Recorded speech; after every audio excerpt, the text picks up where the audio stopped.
నమస్తే welcome to mirror TV plus. ప్రస్తుతం మనతో పాటు ఉన్నారు X chairman Telangana water resources నుంచి వి ప్రకాష్ గారు. ఆయన అడిగి అసలు తెలంగాణ రాజకీయాల మీద చర్చించే ప్రయత్నం చేద్దాం. అలాగే ఈరోజు సీఎం రేవంత్ రెడ్డి గారు 20 ఏళ్ల తర్వాత మొదటిసారి మళ్ళీ ఉస్మానియా యూనివర్సిటీకి వెళ్ళడం జరిగింది. వెళ్ళిన తర్వాత ఏం జరిగిందో కూడా డిస్కషన్ చేసే ప్రయత్నం చేద్దాం. నమస్తే సార్. నమస్తే అమ్మ. ఎలా ఉన్నారు సార్? Fine, thank you.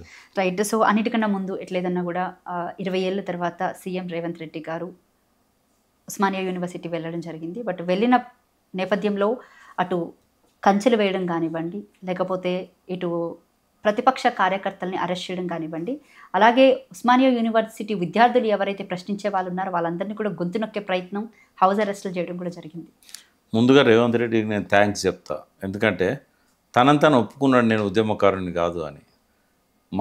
మహోన్నతమైన ఉద్యమాలు 20 ఏళ్ళ నుంచి తెలంగాణ గడ్డ మీద, అందులో ఉస్మానియా యూనివర్సిటీలో నడిచినాయి. ఎక్కడ వన్నడం అయినే 20 ఏళ్ళ తర్వాత ఉస్మానియా పోయిందంటే ఉద్యమాల టైంలో ముఖం చాటేసిండని అర్థం రాదా? ప్రతిపక్ష నాయకుడు కదా, అప్పుడు టీడీపీలో పెద్ద పోటుగాడు కదా. మరి ఎందుకు ఉస్మానియా యూనివర్సిటీలో అడుగుపెట్టలేదు? ఎందుకు తెలుసా మీకు? అప్పుడు నాగం జనార్దన్ రెడ్డి వీళ్ళంతా ఉస్మానియా యూనివర్సిటీలో అడుగు పెడితే జనం కొట్టిండ్లు. మీరు టీడీపీ అయి ఉండి తెలంగాణకు ద్రోహం చేస్తారా? 2009లో 2010లో ఏ ఒక్కరు ధైర్యం చేయలేదు అక్కడ పోయి అడుగు పెట్టడానికి. ఎందుకు పెట్టలేదు తెలుసా మీకు? 20 ఏళ్ళల్లో తెలంగాణకు విద్రోహకరమైన పాత్ర నిర్వహించిండు కాబట్టి, ఉద్యమకారుల మీద తుపాకీ ఎత్తిండు కాబట్టి, తెలంగాణ వద్దన్న చంద్రబాబును అడుగులకు మడుగులు ఒత్తిండు కాబట్టి, అందుకని ఆ గడ్డ మీద అడుగు పెట్టే దమ్ము ధైర్యం లేకుండా పోయింది. ఇలా ముఖ్యమంత్రి కాబట్టి బలగాన్నంతా ఎంబడేసుకొని పోయి ఇవాళ అక్కడ షో చేస్తున్నాడు. ఆయన మాటలకు చెప్పేదాన్ని చేసేదానికి పొంతనుందా అమ్మ? బయటనేమో బ్యారికేడ్లు పెట్టి ఒక్కరిని కూడా లోపలి పోనీయకుండా పోలీసులు వందల సంఖ్యలో ఉన్నారు క్యాంపస్ కట్పక్క ఇటుపక్క. లోపల పోయి ఏం చెప్తాడంటే ఆయన ఉపన్యాసంలో, ఒక్క పోలీసును కూడా క్యాంపస్లో ఉండొద్దని చెప్పి నేను కమిషనర్కి చెప్పిన అంటాడు. పక్కనే కమిషనర్ గారు ఉన్నారు. మరి విజువల్స్లో ఎందుకు కనబడుతున్నాయమ్మా? నేను మాట్లాడేటప్పుడు విజువల్స్ వేయండి పక్కన. విజువల్స్లో ఎందుకు కనబడుతున్నాయి? పోలీస్ బ్యారికేడ్లు ఎక్కడి నుంచి వచ్చినాయి? ఉద్యమకాలం నాటి పరిస్థితులని వాళ్ళు మళ్ళీ చూపెడుతున్నాడు. పొద్దున ఎవరిని మోనిచ్చిన లోపలికి చెక్ చేసి కాంగ్రెస్కి అనుకూలంగా ఉన్న వాళ్ళని లోపలి పోనిచ్చారు. విద్యార్థుల కంటే ఎక్కువ అక్కడ ఫ్యాకల్టీసు వాళ్ళేం గొడవ చేయరు కాబట్టి నాన్ టీచింగ్ స్టాఫ్, ఆయన కాంగ్రెస్ అనుచరులు, ఆయన ఎంబడొచ్చిన మంది మార్బలం, మీరు ఠాగూర్ ఆడిటోరియంలో భూతార్థం పెట్టి వెతకాలి విద్యార్థులు ఎక్కన్నారని చెప్పేసి. సిగ్గుండాలి మాట్లాడడానికి. రైట్. ఇంకా అదే సభా వేదికగా ఇటు మాజీ సీఎం కేసీఆర్ ఆరోగ్యం మీద కూడా కొన్ని మాటలు మాట్లాడడం జరిగింది. అలాగే జాబ్ నోటిఫికేషన్స్ విషయానికి వస్తే కూడా విద్యార్థుల విషయంలో ఆయన యూనివర్సిటీ సాక్షిగానే ఎట్లేదన్నా కూడా జాబ్ నోటిఫికేషన్స్ వద్దంటున్నారు, అసలు గవర్నమెంట్ జాబ్సే వద్దంటున్నారు అన్నట్టు ఆయన ప్రసంగించడం కూడా జరిగింది. ఇప్పుడు ఆయన ముఖ్యమంత్రి కాబట్టి మనం మాట్లాడుకుంటున్నాం. ఒకవేళ ఇవే మాటలు ఏ పిచ్చోడు మాట్లాడినా కూడా అసలు మన స్థాయి వాళ్ళు అసలు వాటిని గురించి చర్చించాల్సిన అవసరం కూడా లేవు. కానీ ఏం చేసినారంటే కనకపు సింహాసనం మీద శునకాన్ని కూర్చోబెట్టారు. అది మురిగిన వార్త అవుతుంది, అది కక్కిన వార్త అవుతుంది, అది తుమ్మిన వార్త అవుతుంది. మాలాంటి వాళ్ళకు చాలా బాధ అనిపిస్తుంది. బ్లడ్ బాయిల్ అవుతుంది ఇటువంటి పనికి మాలిన మాటలు వినలేక, ఆ విజువల్ చూడలేక. ఎందుకంటే ఏం మాటలమ్మా అవి? కాళేశ్వరం గంగలో కలిసింది 1,00,000 కోట్లు పెడితే నేను మీకు 1000 కోట్లు ఇయ్యనా? కంపారిజన్ కూడా అలా చేయవచ్చా? అది ఇచ్చేదేదో నేను మంచి మాటతోని మీ యూనివర్సిటీలో చాలా అవసరాలు ఉన్నాయి, మీ వీసీ గారు అడుగుతున్నారు, నేను తప్పకుండా మీ డిమాండ్ కన్సిడర్ చేస్తా, రాబోయే బడ్జెట్లో 1000 కోట్లు పెడతా అని చెప్పడం ఎట్లుంటుంది? 1,00,000 కోట్లు పెట్టిన కాళేశ్వరం కూలిపోయింది, గంగలో కలిసిన 1,00,000 కోట్లు, ఓ 1000 కోట్లు మీకు ఇయ్యలేనా అంటే ఇదేమన్నా తెలివిండే మాటలా ఇవి? ఓ మురుకులు మాట్లాడే మాటలా? 1,00,000 కోట్లు కాళేశ్వరంలో గంగలో కలిస్తే నిన్న నందిమేడారంలో పైపులు ఎట్లా పనిచేస్తున్నాయి? పూర్తి నివేదిక ఏది అంటే ఒక కొలిక్కి రాకుండా కాళేశ్వరం మీద ఇలాంటి ధైర్యం ఉంది అమ్మాయి ప్రభుత్వానికి? పీసీ కోసి ఇచ్చిన నివేదికను లోపల పెట్టుకొని ఇష్టం వచ్చినట్టు బూతులు మాట్లాడుతున్నారు మీడియా ముందట. 650 పేజీలని కాస్త 60 పేజీలకి కుదించి వాటిని ఈ రోజు ప్రజల్లోకి పెట్టి, అంటే దాని వల్ల అంటే బీఆర్ఎస్ పార్టీ కూడా సుప్రీంకోర్టుకి వెళ్ళే ఆలోచన ఏం చేయట్లేదు. చేస్తుంది, ఎందుకు చేయదు? కానీ ఇక్కడ ఏం రద్దు చేయలేదు కదా. బీఆర్ఎస్ కేసీఆర్ గారు వేసిన పిటిషన్ను హైకోర్టు త్రోసి పూచినప్పుడు కదా ఏ సుప్రీంకోర్టు పోయేది? హైకోర్టు తీసుకున్నది కదా విచారణకు. వాళ్ళ కౌంటర్ ఏమని అడిగింది కదా ఎవరిని? పీసీ ఘోష్ని. ఈ పనికి మాలిన కొన్ని ఛానల్స్ ఏవైతే రేవంత్ రెడ్డి మోచేతి నీళ్ళు తాగిన ఛానల్స్ ఏవైతే ఉన్నాయో అడ్డమైన హెడ్డింగులు పెడితే తమ్మునేల్స్, ఏమైందమ్మా? హరీష్ రావుకు చుక్కెదురైందా? కేసీఆర్కు చుక్కెదురైందా? తమ్మునేల్స్ పెట్టే వాళ్ళకన్నా దిమాకు ఉండాలి కదా. ఏమైంది అది? ఆయన వేసిన పిటిషన్ను తీసుకున్నారు విచారణకు, ప్రభుత్వానికి నోటీస్ ఇచ్చిండ్రు. అడ్వకేట్ జనరల్ను లేట్ చేయకుండా ఒక్కరోజు, ఆయన 3 రోజులు వాయిదా అడిగితే ఒక్క రోజులనే సమాధానం చెప్పాలన్నారు. వీళ్ళు ఏదైతే అడిగినలో విచారణ జరుగుతుంది దాని మీద. ఒక పాయింట్ 2 పాయింట్లు అడగలేదు, అని 20 పాయింట్ల మీద ఆబ్జెక్షన్ లేవనెత్తిండు. అసలు ఫస్ట్ కమిషన్ ఏర్పాటే చట్టవిరుద్ధం అని చెప్పాడు. ఏర్పాటు చేసిన కమిషన్లో సుప్రీంకోర్టు గైడ్లైన్స్ కమిషన్ ఫాలో కాలేదన్నాడు. కనీసం enquiry act, commission of enquiries act 1952లో ఉన్న ప్రొవిజన్స్ను కూడా పీసీ ఘోష్ గారు ఫాలో కాలేదన్నారు. క్రాస్ ఎగ్జామినేషన్కి అవకాశం ఇవ్వలేదన్నారు. ఇవన్నీ విచారించడానికి ఉన్నాయి. వీటి మీద కేసీఆర్ గారు ఇచ్చిన ప్రశ్నల మీద పీసీ ఘోష్ గారికి, ప్రభుత్వానికి కౌంటర్ దాఖలు చేయమని చెప్పి నోటీస్ ఇచ్చారు. వాళ్ళు కౌంటర్ దాఖలు చేశాక మళ్ళీ మీరు రిప్లై కౌంటర్ వారం రోజుల్లో ఇవ్వాలని చెప్పి కేసీఆర్ గారికి, హరీష్ గారికి చెప్పారు. అది విచారణ వాళ్ళకి, అది కోర్టు తన పద్ధతిలో తను చేస్తుంది. అది రద్దు అయితే కదా పోయేది. అప్పీల్కి ఎప్పుడు పోతారు? ఇక్కడ డిస్మిస్ చేస్తే కదా. ఒక్కటే ఏంటంటే, ఇప్పుడు నిజంగానే అది కేసీఆర్ గారి మీద, హరీష్ రావు గారి మీద ఉన్నాయని అనుకుందాం. బయట పెట్టడానికి ఏంది నీకు బాధ? మీ ఆఫీసర్లు చదువుకోమని రాసిండా ఘోష్ గారు? ఆ నివేదికను ఇప్పటివరకు కనీసము కేసీఆర్ గారి మీద, హరీష్ రావు గారి మీద, ఈటెల రాజేందర్ మీద ఆరోపణలు చేశారు మీరు. అందులో ఏముందో మాకు తెలియదు. ఆ కాపీలు ఏమంటే ఏరే అంటే వీళ్ళు చెప్పిన దొంగ మాటలన్నీ కూడా ప్రజలలో అబద్ధాలన్నీ రాజ్యం వెళ్ళాలి. అంటే ఒక నిజం గడప చేరేలోగా 100 గడపలకు అబద్ధాలు చేరుతాయి. ఈ అబద్ధాలు ఒక 2 వారాలు అయిపోయింది. ఇప్పుడు 3వ వారం, ఆగస్టు 4 నుంచి ఇవాళ 24, 25 ఆగస్టు 25 ఇవాళ. అంటే 21 రోజుల నుంచి, 22 రోజుల నుంచి 3 వారాలు దాటింది. ఈ అబద్ధాలన్నీ ప్రచారం కావాలి జనం లోపల. కేసీఆర్ తప్పు చేసిండట, కేసీఆర్ దోషట. మేడిగడ్డ బ్యారేజ్ విషయానికి వస్తే ప్రధానంగా మీరు చేసినటువంటి మొదటి ఆరోపణ ఏంటంటే బాంబు పేలిన విషయం. అంటే ఎవరో దాన్ని కూల్ చేశారు వాంటెడ్గానే, పేల్చారని చెప్పేసి 4 నెలల కింద చెప్పా. అవును, ఇప్పటి కట్టుబడి ఉన్న మాటలకి రైట్. అంటే దీని మీద ఇప్పటి వరకు అంటే ఎవరు మాట్లాడకపోవడానికి గల కారణాలు ఏంటి సార్ అసలు? అంటే బీఆర్ఎస్ తరఫున ప్రవీణ్ కుమార్ గారు మాట్లాడారు. మొదట్లో ఏమైందంటే నిజంగానే ఏమన్నా మిస్టేక్ జరిగిందేమో అని ఒక మిస్గైడ్ అయ్యారు. బట్ ఇంజనీరు ఎవరైతే ఫస్ట్ విట్నెస్ ఎవరు అని అంటే, ఆ సౌండ్ విని బ్యారేజ్ మీదకి పోయి అది కుంగిందాన్ని గమనించి, ఆ బ్యారేజ్ ఇట్లున్న బ్యారేజ్ ఇట్లయింది, ఆడ కొంచెము కింది గుంగింది, అది గమనించి వెంటనే పోలీస్ స్టేషన్ పోయి ఎవరో గుర్తు తెలియని వ్యక్తులు విధ్వంసం చేశారని చెప్పి పిటిషన్ ఇస్తే ఈ రోజు వరకు ఎంక్వైరీ లేదమ్మా. అంటే ఎఫ్ఐఆర్ కూడా నమోదైందని మాత్రం విన్నాను. ఎఫ్ఐఆర్ నమోదైంది 174/2023 మాధవపూర్ పోలీస్ స్టేషన్.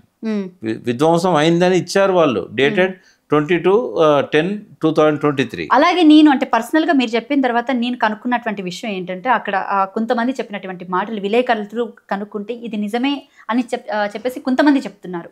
ఆ టైంలో నిజంగానే శబ్దం వచ్చింది, నిజంగానే అంటే పోలీస్ స్టేషన్కి వెళ్ళడం కూడా జరిగిందని చెప్పేసి కొంతమంది గ్రామస్తులే చెప్పినటువంటి మాటలు కూడా. ఇప్పుడు నిన్న ఎవరో ఒక అతను చెంప మీద కొట్టిండు, నువ్వు పోలీస్ స్టేషన్ పోయి దరఖాస్తు పెట్టినావు, ఏళ్ళ కొద్ది పెండింగ్ ఉంటుంది అమ్మా. అది ఫస్ట్ ఇది ఒక వ్యక్తి విషయం. ఈ వ్యక్తి విషయంలో వాళ్ళు సీరియస్గా స్పందించి ముందు వాళ్ళని అరెస్ట్ చేస్తారు, సీసీ కెమెరా ఫుటేజ్ తీసుకుంటారు. మరి 4,000 కోట్ల బ్యారేజ్ను ఎలక్షన్ల ముందు దెబ్బతీస్తే నిద్రపోతుందా పోలీస్ డిపార్ట్మెంట్? డీజీపీ గారు ఏం చేస్తున్నారు? ఆ టైంలో ఏంటంటే ఎలక్షన్ కమిషన్ చేతిలో ఉంది, ఏది పాలనా యంత్రాంగం, పోలీసు. అక్టోబర్ 9 నాడు షెడ్యూల్ వచ్చింది, ఎలక్షన్ షెడ్యూల్ రాగానే రెవెన్యూ, పోలీస్ అంతా కూడా వీళ్ళ చేతిలో ఉండదు, ఎలక్షన్ కమిషన్ చేతిలో ఉంటుంది. కేసీఆర్ సీఎం అయినా కూడా అమాయకంగా మాట్లాడతాడు ఉత్తమ్ కుమార్ రెడ్డి. మరి కేసీఆర్ సీఎం కదా, అప్పుడు ఎందుకు మీరు పట్టించుకోలేదు అంటాడు. అంటే ఎలక్షన్ కమిషన్ కదా పట్టించుకోవాల్సింది, దాని మీద ఎంక్వైరీ చేయాల్సింది పోలీస్ ఆఫీసర్లు కదా. ఇప్పుడు పోనీ మరి ఇప్పుడు 18 నెలలు 22 నెలలు అయింది రేవంత్ రెడ్డి వచ్చి, మరి మీరేం చేసిందా? మేడిగడ్డ పోయింది అక్టోబర్ 21, ఎలక్షన్లు నవంబర్ 30 అయినాయి, నువ్వు డిసెంబర్ 7 నాడు ప్రమాణ స్వీకారం చేసినావు. ఇప్పటికి 20 నెలలు అయింది కదా, 20 నెలల్లో నువ్వేం చేసినావు?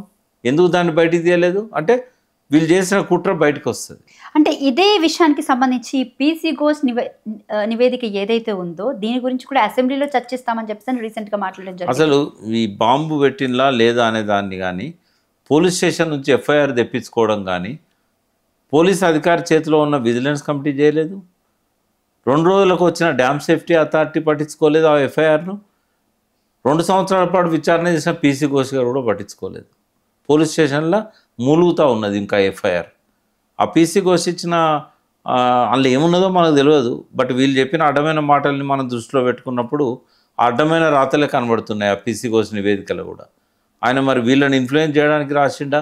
వ్యక్తిగతంగా అయితే నాకు ఆయన మీద అభిమానం ఉండే.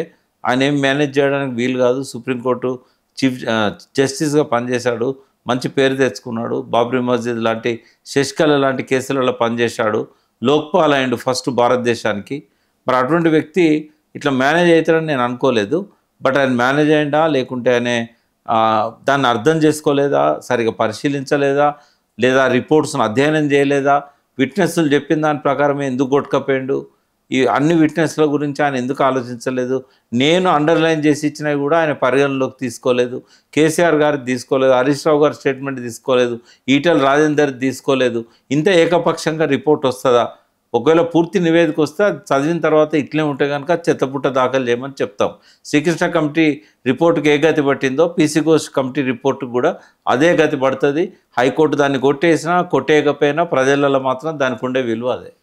రైట్. ఇంకా యూరియా కొరత అయితే ఇటు తెలంగాణ రాష్ట్రంలో చాలా ఎక్కువగా కనపడుతుంది. రైతులేమో అంటే 12 ఏళ్ల క్రితం రోజులు మళ్ళీ కనపడుతున్నాయి.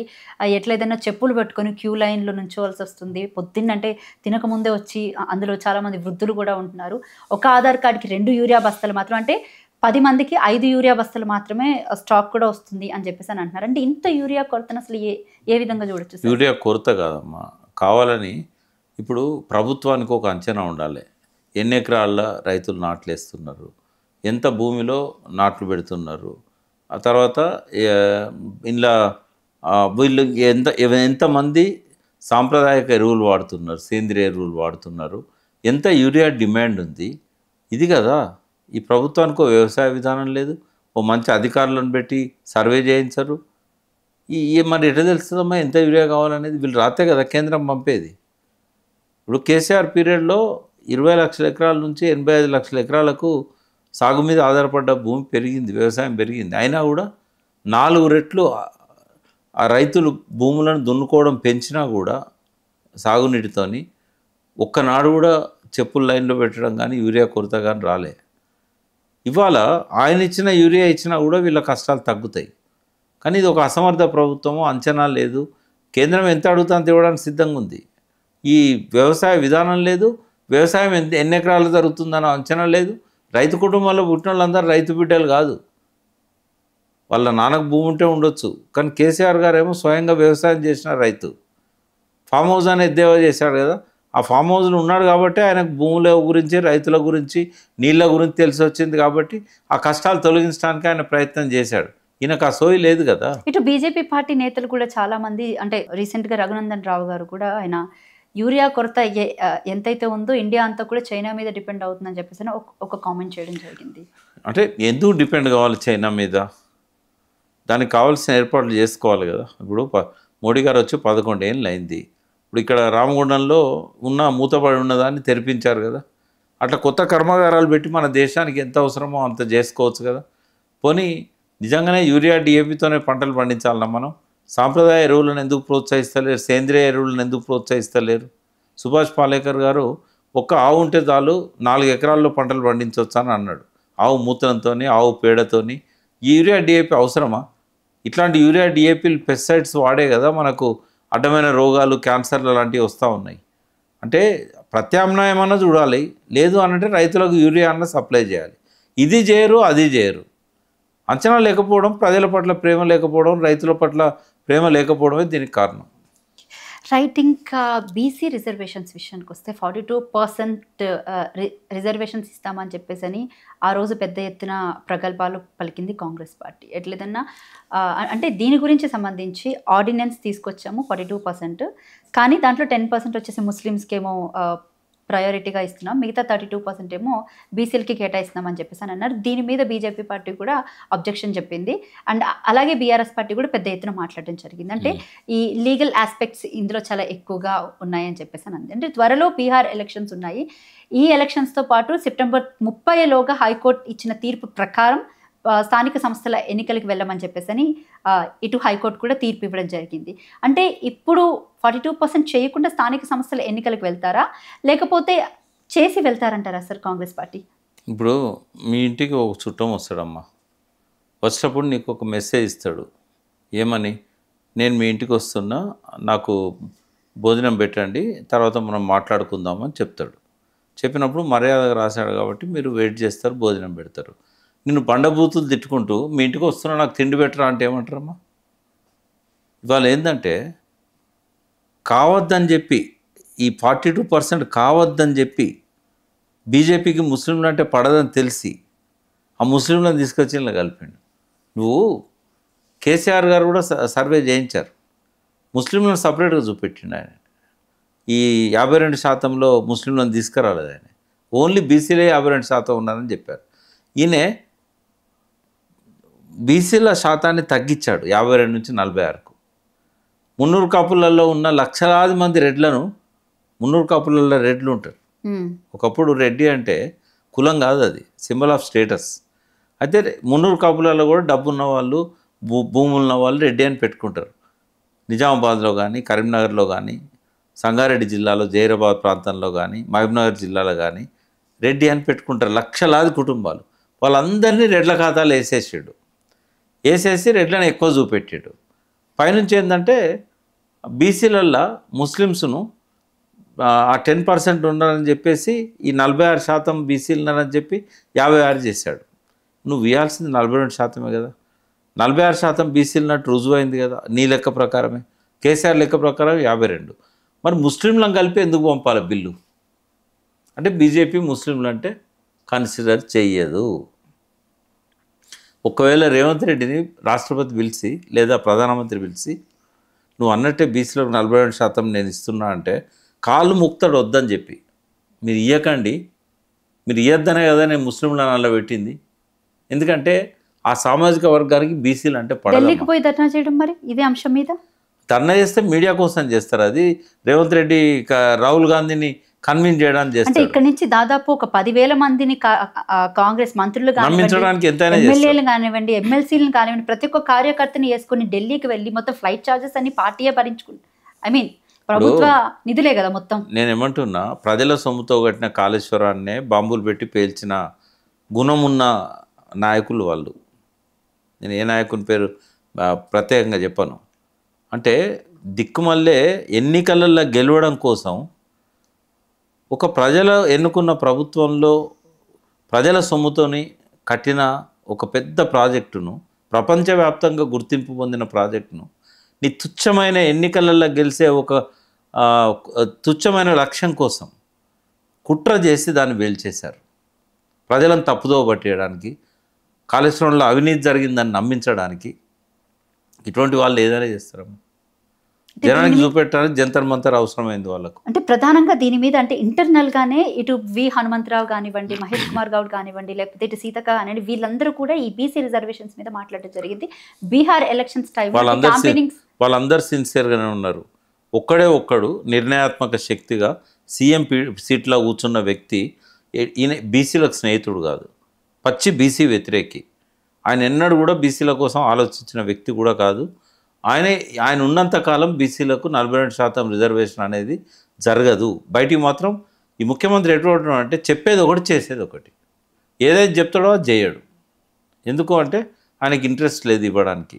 ఇవాళ ఒక హక్కుగా బీసీలు సాధించుకోవాల్సిన దాన్ని నేను బిచ్చం ఎత్తా, నా పార్టీ తరఫున నేను 42% ఇస్తా, నీ బిచ్చం వాడికి కావాలరా నీకు? నువ్వు ఖచ్చితంగా దాన్ని శాసనం చేయి, నీకు చేతనైతే శాసనం చేయి.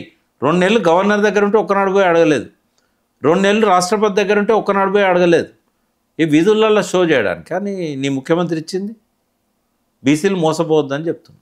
రైట్. ఇంకా కోదండ్ రామ్ ఎమ్మెల్సీ పదవి ఏదైతే రద్దయిందో ఆయన మళ్ళీ తిరిగి నేను తీసుకొస్తానని చెప్పేసి అని ఈరోజు ఓయూ సాక్షిగా మళ్ళీ చెప్పడం జరిగింది. ఆయన ఇష్టం అమ్మా, ఎందుకంటే ఆయన ముఖ్యమంత్రి, ఆయన దగ్గర ఎమ్మెల్యేలు ఉన్నారు. కానీ గవర్నర్ కోటాలో మాత్రం ఎట్టి పరిస్థితులు ఇవ్వకూడదు, ఎందుకంటే ఆయన ఒక పార్టీకి అధ్యక్షుడు. అంటే ప్రతిపక్ష పార్టీ కుట్ర చేసిందని చెప్పేసి మాట్లాడు. కుట్ర ఏమన్నా సుప్రీంకోర్టు కుట్ర చేసినట్ట? ఇదివరకే చివాట్లు పెట్టింది రేవంత్ రెడ్డిని, అవసరమైతే పిలిపించి జైలు పంపుతామని చెప్పింది సుప్రీంకోర్టు. నేను ఢిల్లీకి వెళ్ళి మాట్లాడితే ఇప్పుడు కేసీఆర్ చెప్తే జడ్జీలు తీర్పిస్తారా? కేసీఆర్ గారి ఇన్ఫ్లుయెన్స్ ఏమన్నా పనిచేసిందా దాని మీద? అంటే ఆయన ఢిల్లీకి వెళ్ళడం టైం చూసి ఢిల్లీకి వెళ్ళినప్పుడు ప్రతిపక్ష పార్టీ కుట్ర చేసి ఆయన ఎమ్మెల్సీ పదవి తీయించేశారని చెప్పేసి ఆయన ఇప్పుడు ఇదే మాటను కంటెంప్ట్ ఆఫ్ కోర్ట్ కింద తీసుకొని 6 నెలల దాకా బయటికి రాకుండా జైల్లో పెట్టవచ్చు రేవంత్ రెడ్డిని. సుప్రీంకోర్టు నోటీస్కి ఎవరన్నా ఇది తీసుకపోతే సుప్రీంకోర్టు ఇచ్చిన తీర్పును గౌరవించాలమ్మా. మినిమం ఇంగిత జ్ఞానం లేనోని తీసుకుపోయి ఆ సీట్లో కూర్చోబెట్టారు. ఓటు చాలా విలువైంది. ఆ విలువను ఎట్లా వాడుకోవాలో మన తెలంగాణ ప్రజలకు అర్థం కాలే. కేసీఆర్ మీద కోపంతో తీసుకుపోయి ఆడ కూర్చోబెట్టారు. నాకు బూతులు రావు, ఎందుకంటే మా అమ్మ నాన్న నేర్పలేదు, లేకుంటే ఆయన మీద కూడా నాకు ఇష్టం వచ్చినంత కోపం ఉన్నది. బూతులు మాట్లాడాలని ఇక్కడ దాకా ఉంది, కానీ ఆ బూతులు లేక నేను నీతోని మర్యాద మాట్లాడతాను. 52సారి ఢిల్లీకి వెళ్ళడాన్ని ఏ విధంగా చేస్తారు? అంటే పార్టీ ఫిరంపు నేను 52 సార్లు ఢిల్లీ వెళ్ళడాన్ని తెలంగాణ ప్రజలు అర్థం చేసుకోవాలి. స్వయం పాలన ఇక్కడ మన తెలంగాణకి ఏం కావాలనో మనమే తెలంగాణ బిడ్డలమే నిర్ణయించుకునే పరిస్థితి ఉండే. దాన్ని మంటల్లో కలిపి బూడిదపాలు చేసి ఆ స్వయం పాలన అనేది లేకుండా చేసి కాలరాచి ఓ ఢిల్లీ తొత్తును ఇవాళ మీరు ముఖ్యమంత్రిగా పెట్టారు. ఆ ఢిల్లీ పార్టీకి మీరు అధికారం ఇచ్చారు. ఎంత గొప్ప వాళ్ళు అంటే మన తెలంగాణ ప్రజలు తెలంగాణ కోసం ప్రాణం ఇచ్చిండ్రు, తెలంగాణ హక్కుల కోసం ప్రాణాలు సైతం పోరాడిళ్ళు. బట్ స్వయం పాలనను తీసుకుపోయి ఢిల్లీ పాదాల దగ్గర పెట్టారు. చాలా గొప్పవాళ్ళు, చిరకాలం గుర్తుంచుకుంటాం మిమ్మల్ని.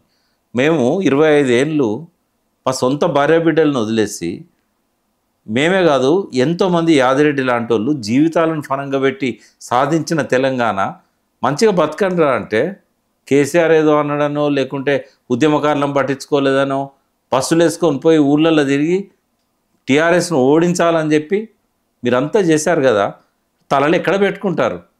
రాజకీయ నాయకులను మీరు ప్రశ్నిస్తున్నారు, మీ తెలివితేటలను నేను ప్రశ్నిస్తున్నా. ఇదే ప్రజలను అంటుంటాను నేను. ఇప్పుడు ఈ ప్రజలకేమన్నా మళ్ళీ బూతులు వస్తున్నాయి, ప్రజలను తిట్టద్దు అంటారు కదా. ఏం చేసినలే మీరు? ఢిల్లీ పాదాల దగ్గర తాకట్టు పెట్టింది ఎవరు? రైతు బంధు ఇచ్చిన పాలనను కాదా మీరు చేసింది? రైతు బీమా ఇచ్చిన పాలనను కాదా? మీ ఆత్మహత్యలను ఆపిన పాలనను కాదా? 24 గంటలు కరెంట్ ఇచ్చిన పాలనను కాదా? సొంతంగా తెలంగాణకి ఏం కావాలనో పనిచేస్తున్న ప్రభుత్వాన్ని కోపంతో ఇసిరి పడేశారా మీరు? ఇప్పుడు తెచ్చుకోండి. 52 సార్లు కాదు, 520 సార్లు పోతాడు రేవంత్ రెడ్డి. ఎందుకంటే ఆయన చేతిలో ఏం లేదు. ఏ నిర్ణయం తీసుకోవాలన్నా పైన తీసుకోవాలి. స్వయం పాలనను తాకట్టు పెడితే, స్వయం పాలనను బూడిదలో కలిపితే వచ్చే ఫలితం ఇది. ఇంకా 3 ఏళ్ళు గోసపడాల్సిందే మీరు చేసిన తప్పులకు. ఇలా మళ్ళీ ఆత్మహత్యలు మొదలైనవి, మళ్ళీ వలసలు మొదలైనవి. దీనికి కారణం ఆంధ్ర పాలకులు కాదు, దీనికి కారణం ఓన్లీ తెలంగాణ ప్రజలు. బుద్ధి ఉండాలి కదా ఒక మంచి ప్రభుత్వాన్ని మంటలు కలిపినందుకు. ఇప్పటికైనా రియలైజ్ అవుతున్నారో లేదో ఒక్కొక్కరి చెంపల్ని తమ చెప్పులతో కొట్టుకోవాలి. ఒక తెలంగాణ ఉద్యమకారుడు, లేకపోతే ఏమంటారు, ఇంకా చెప్పాలి అంటే మీ తెలంగాణ తెచ్చుకున్న తర్వాత ఈరోజు ఆ తెలంగాణ మళ్ళీ ఢిల్లీ కాళ్ళ దగ్గరికి వెళ్తుంటే మీ బాధ, మీ ఆవేశం చూస్తుంటే నిజంగా బాధ అనిపిస్తుందాం. ఎందుకంటే మంచి ప్రాక్టీస్ వదిలిపెట్టి నేను ఉద్యమంలోకి వచ్చా. ఎందుకంటే రైతులను కాపాడాలి, చచ్చిపోతున్నారు అని. నిజంగా ఆత్మహత్యలు చాలా వరకు ఆగిపోయినాయి, 90% ఆగిపోయినాయి. ప్రజలకు అర్థం కావాలి కదమ్మా. చిన్న చిన్న ఆవేశాలతోని ఆగమైపోయి తెలంగాణ రక్తంలోనే ఆగం ఉంటుంది. ఈ ఆగము మేధావులలో కూడా ఉంది. పదవులు ఇవ్వలేదని కొందరు, కేసీఆర్ తనకు అపాయింట్మెంట్ ఇవ్వలేదని కొందరు. ఉద్యోగాలు 1,60,000 ఉద్యోగాలు వచ్చినాయి ఏది ప్రభుత్వ రంగంలో, 26 లక్షల ఉద్యోగాలు ప్రైవేట్ రంగంలో వచ్చినాయి. ఇప్పుడు రేవంత్ రెడ్డి 2 ఏళ్ళలో ఎన్ని ఉద్యోగాలు ఇచ్చిండమ్మా? పోనీ అప్లపాలు చేసిండ్రు అన్నారు. పార్లమెంట్ సాక్షిగా 2.8 lakh crore అని చెప్పారు. 2,80,000 కోట్లు కేసీఆర్ అప్పు చేసిండు. రేవంత్ రెడ్డి 7 లక్షల కోట్లు అనగానే జనం నమ్మేశారు. పోనీ ఆయన 10 ఏళ్లలో 2,80,000 కోట్లు చేస్తే ఈయన 2 ఏళ్లలో 2 లక్షల కోట్లు చేశాడు. ఆయనేమో ప్రాజెక్టుల మీద పెట్టాడు, అభివృద్ధి కార్యక్రమాల మీద పెట్టాడు. ఈయన ఎవరు? ఎక్కడ పెట్టిండమ్మా? ఆయన ఎక్కడ పోయినా 2 లక్షల కోట్లు? అంటే మనం పెట్టుబడి అనేది ప్రణాళిక పెట్టుబడులు పెడితే రిటర్న్ వస్తాయి. ఈయన ఎక్కడ పెట్టిండు? 1,58,000 కోట్లలో ఒక 6,000 కోట్లు మాత్రమే ఈయన పనికొచ్చే వాడి మీద పెట్టిండు. మిగతా 1,82,000 కోట్లు అనుత్పాదక రంగం అంటారు. మళ్ళీ రిటర్న్ రాదు. అది ఇది మనం చేతులారా మనం మన పాలనను మనం మంటలో కలుపుకున్నాం. ఒక నేను final గా- తెలంగాణ వచ్చిన సంతోషాన్ని ఒక 10 ఏళ్ళు కూడా ఉండనియలేదమ్మా ఈ తెలంగాణ ప్రజలు. ఇక కోపం రాకపోతే ఏమవుతుందమ్మా? ఇక మేము చేయగలిగింది ఏంది? బూతులు తిట్టలేం కదా. ఇప్పటికైనా సోయి తెచ్చుకోండి, మీ చెంపలను మీరే చెప్తూ కొట్టుకోండి అని అంటున్నా. నిజంగా నాకే బాధ అనిపిస్తుంది. కానీ ఒక్కటి మాత్రం చెప్పండి నాకు, కంచెల పాలన అన్నారు బీఆర్ఎస్ గవర్నమెంట్ ఉన్నప్పుడు, లేకపోతే కుటుంబ పాలన అన్నారు, లేకపోతే దొరల పాలన అన్నారు. మరి ఇప్పుడు ఏం కనిపిస్తుంది జనాలకి? మీరు చెప్పండి. పరాయి పాలన, కిరాయి పాలన ఇప్పుడు కనబడతాను. ఇట్లా మాట్లాడేటోళ్ళకి ఇప్పటికి కూడా బుద్ధి వస్తలేదమ్మా. ఇప్పుడు కూడా మైక్ పెట్టండి మీరు, గదే కచరా పాలన అంటారు, గదే కిరాయి పాలన అంటారు. అంత దగ్గర వాళ్ళే, తెలంగాణ ఉద్యమంలో పెద్ద గొప్పగా పోరాడిన వాళ్ళే. కానీ ఈ బ్రెయిన్కును ఈ నోటికి సంబంధం ఉండదమ్మా. ఎన్నిసార్లు చెప్పినా మీ ఆవేశాన్ని తగ్గించుకోండి, మీరు ఆలోచించండి, అడ్డమైన మాటలు మాట్లాడకండి. ఇప్పటికే బ్రష్ పట్టించిన నాయన మీరంటే చాలా దగ్గర వాళ్ళు. ఏం చెప్పాలి? మాతో పాటు భుజం కలిపి తిరిగిన వాళ్ళు, త్యాగాలు చేసిన వాళ్ళు. ఆ వాక్శుద్ధి లేదు, ఈ మెదడు పనిచేయదు. ఏం చేస్తాం? Right sir, thank you sir, thank you so much మీ విలువైన సమయాన్ని మాకు కేటాయించినందుకు. నాకు తెలిసి నేను ఇన్ని ఇంటర్వ్యూస్ చేశాను, కానీ ఈ రోజు అయితే నిజంగా నాకు చాలా ఎమోషన్గా ఉంది. Thank you sir, thank you so much.